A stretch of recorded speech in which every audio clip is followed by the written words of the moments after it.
Today I'm going to share a story about stuff. I had spoken with a client not that long ago about their situation, particularly due to the fact that this was a person not married, an only child. Some properties and other things were jointly owned between my client and parents, and the parents also had their own possessions, but really started getting into the what ifs. What if something were to happen to a parent or both parents or the child?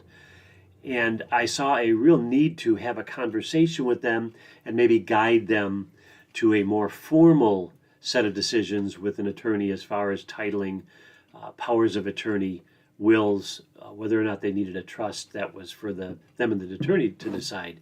But here's kind of how it went.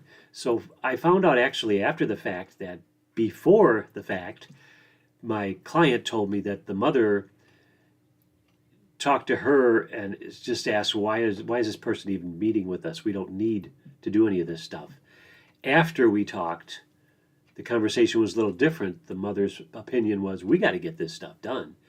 Really where it stemmed from was letting them understand that if something happened to one of them, and the something may not just be them passing away, what if they were incapacitated and couldn't make decisions on their own? Turned out one of the two parents was more familiar, more comfortable with doing things like paying bills. The other one, not so much. What if they were incapacitated and couldn't do that? What if the child predeceased them? What if they all went on a trip and didn't come back?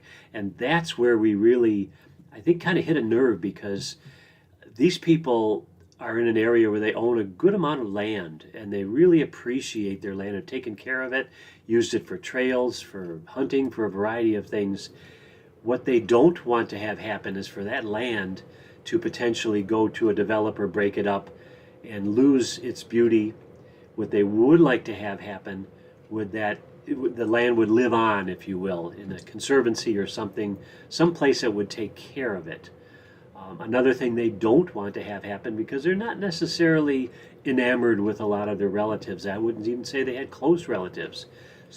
So it finally got to a point where they realized that if something happened to all three of them, and they did not have anything formal in place, that their possessions, a lot of the value of my client's business, their investments, and a good amount of land that's in really pristine, undeveloped condition would potentially go to a relative. I may say a near relative in the family tree, but not a close relative. And that person or those persons pretty much do whatever they wanted. They could carve it up, put condos on it, and that's what got them going. So it's not just we have things, we got a pretty simple situation. It's really thinking beyond that. What would happen if? And so while this is a conversation about stuff, I think within about a month or two, I think it's safe to say it's going to be pretty well organized and pretty well titled stuff.